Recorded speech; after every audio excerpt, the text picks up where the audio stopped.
어제는 하나님이 이스라엘의 회복을 선언하는 말씀이었습니다. 먼저 위로의 말씀으로 시작하셔서 내가 너를 꾀어서 라는 말이 개역개정에서는 타이르다라는 말로 번역이 되었습니다. 그리고 말로 위로하고 그와 결혼을 하였다고 말씀하셨습니다. 이렇게 이스라엘을 향한 하나님의 변치 않는 사랑을 어제 본문에서는 말씀을 하고 계시는 겁니다. 오늘도 역시 하나님께서는 호세아에게 말씀하시기를 호세아를 떠나서 다른 남자에게 간 고멜을 데리고 오라고 하십니다. 그리고 여전히 죄 가운데 살아가는 그 이스라엘을 꾸짖었습니다. 결국 그 땅이 심판을 받게 되는 이유가 하나님을 아는 지식이 없기 때문이고 하나님을 아는 지식을 버렸기 때문에 망하게 되었다는 사실을 말씀하십니다.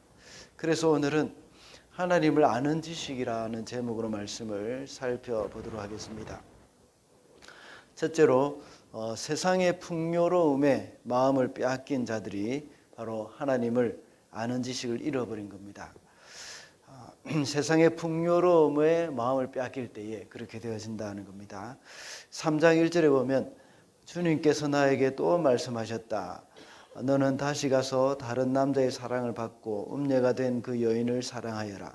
이스라엘 자손이 다른 신들에게로 돌아가서 건포도를 넣은 빵을 좋아하더라도 나 주가 그들을 사랑하는 것처럼 너도 그 여인을 사랑하여라. 하나님은 호세아를 버리고 다른 남자에게 간 그 호세아의 아내 고멜을 사랑하라고 말씀하십니다. 그리고 말씀하시기를 이스라엘 자손도 역시 다른 신들에게로 돌아가서 건포도를 넣은 빵을 좋아하더라도 하나님이 그들을 사랑하신다고 말씀합니다. 이렇게 하나님을 배반한 이스라엘을 사랑하시는 것처럼 호세아도 역시 고멜을 사랑하라고 하셨습니다. 이렇게 호세아는 다시 값을 주고 고멜을 데리고 온 것입니다. 여기서 건포도를 넣은 빵이라고 말씀하셨는데 왜 하필 건포도를 넣은 빵이라고 말씀하셨을까요?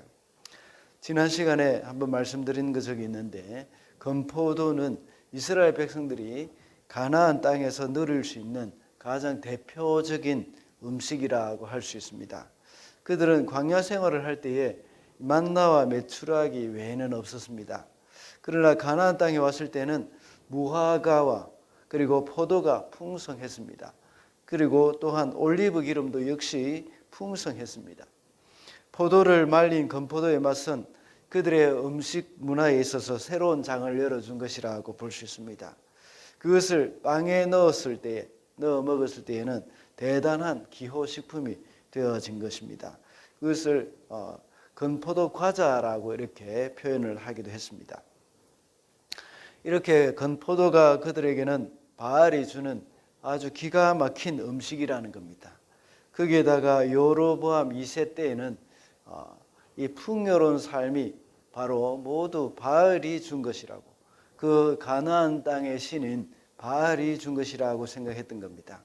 그들은 그 자체에 빠져서 하나님을 알지 못했던 겁니다. 바알은 알았지만 하나님을 알지 못했던 겁니다. 이와 같이 세상이 주는 풍요로움, 그 건포도와 같은 그런 풍요로움에 빠져 있을 때에 우리는 자칫 잘못하면 하나님을 잊어버릴 수도 있는 것입니다. 다시 말하자면 하나님을 아는 지식을 잃어버린다는 것입니다. 사실은 그러한 건포도 역시 하나님이 주신 것인데 이스라엘 백성들은 그 사실을 알지 못했던 겁니다. 누차 이야기를 한 바와 같이 이 선악과가 바로 아담과 하와로 하여금 하나님을 아는 지식을 갖게 하는 것입니다. 그것을 볼 때에 에덴 동산의 그 풍성한 것은 그 선악과를 통하여서 이것이 하나님이 주신 것임을 기억하도록 하는 그런 역할을 했던 것입니다. 우리에게 주어진 풍성한 물질이나 삶을 하나님이 주셨다는 것을 잊지 않게 하는 것이 바로 11조라는 겁니다.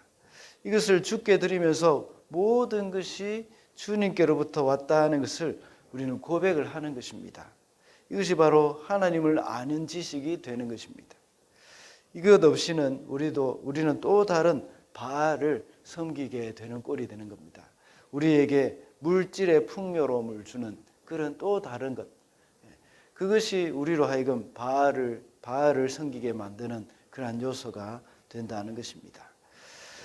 둘째로 하나님을 아는 지식이 없는 자는 망하게 됩니다. 4장 6절입니다. 내 백성이 나를 알지 못하여 망한다. 내가 제사장이라고 하면서 내가 가르쳐준 것을 버리니 나도 너를 버려서 내가 다시는 나의 성직을 맡지 못하도록 하겠다. 여기까지만 읽겠습니다. 이스라엘이 망하게 되는 것은 군사력이 약해서 망한 것이 아니었습니다. 돈이 없거나 힘이 없어서 망한 것이 아니었습니다. 아마 호세아 선지자가 망한다고 했을 때에 이스라엘 사람들은 실감을 하지 못했을 것입니다. 마치 지난주에 창세기 때에 창세기 19장에 나오는 그 롯과 같이, 그리고 그 롯의 사이들과 같이 이 성이 망할 것이다 하는 그 말을 들었을 때에 농담으로 여기실지도 모릅니다. 그들은 강하였고 경제적으로도 아주 풍요로운 삶을 살았던 사람들이었습니다. 그런데 그들이 망한 이유가 그것이 아니라 하나님을 아는 지식이 없었기 때문에 그렇게 해서 망하는 것이었습니다. 세상을 사랑하는 마음이 들어왔을 때는 이미 그 속에 하나님에 대한 사랑이 없어진 것입니다. 요한 1서 2장 15절에 보면 이 세상이나 세상에 있는 것들을 사랑치 말라. 누구든지 세상을 사랑하면 아버지의 사랑이 그 속에 있지 아니하니 라고 말씀하고 있습니다. 그들의 마음이 풍요로움을 주는 바알에게 다 빼앗겨버렸기 때문에 하나님의 사랑이 그 속에 없었던 겁니다. 그래서 그들은 제사장이라고 하지만 그 역할도 하지 못하고 하나님도 알지 못했던 겁니다. 그들이 그것으로 인해서 망하게 된 것입니다. 하나님에 대한 사랑이 없으니 하나님의 성품으로 나오는 그 진실과 인애, 하나님을 아는 지식, 이것이 없어서 망하게 된다고 말씀하고 있는 겁니다. 마지막으로 하나님의 말씀을 들을 때에 하나님을 아는 지식이 생깁니다. 4장 1절입니다. 이스라엘 자손아 주님의 말씀을 들으라. 주님께서 이 땅의 주민들과 변론하신다. 이 땅에는 진실도 없고 사랑도 없고 하나님을 아는 지식도 없다. 그러면 어떻게 하면 하나님을 아는 지식이 생길 수 있을까 하는 거기에 대한 대답이 나옵니다. 바로 하나님의 말씀을 듣는 것입니다.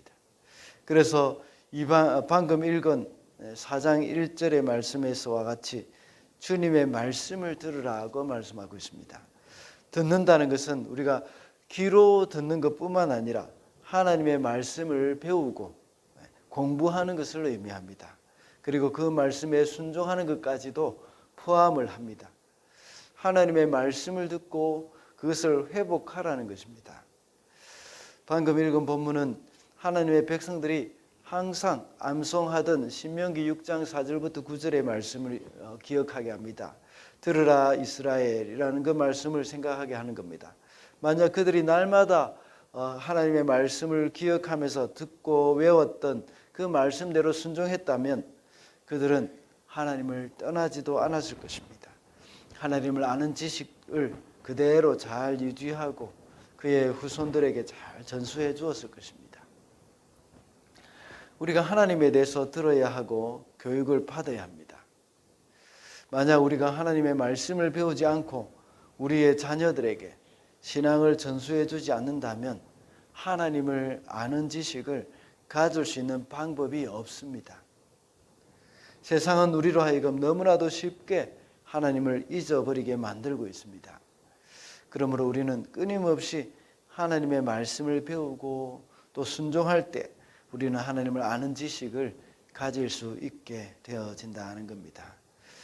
말씀을 맺겠습니다. 오늘은 하나님을 아는 지식이라는 제목으로 말씀을 살펴봤습니다. 하나님을 아는 지식이 없는 사람들은 세상의 풍요로움에 마음을 빼앗기고 결국은 망하게 됩니다. 그러나 하나님의 말씀을 들을 때에 하나님을 아는 지식이 생긴다고 했습니다. 오늘도 하나님의 말씀을 배우고 순종하면서 하나님을 더욱더 깊이 알아가는 저와 여러분이 되시기를 바랍니다.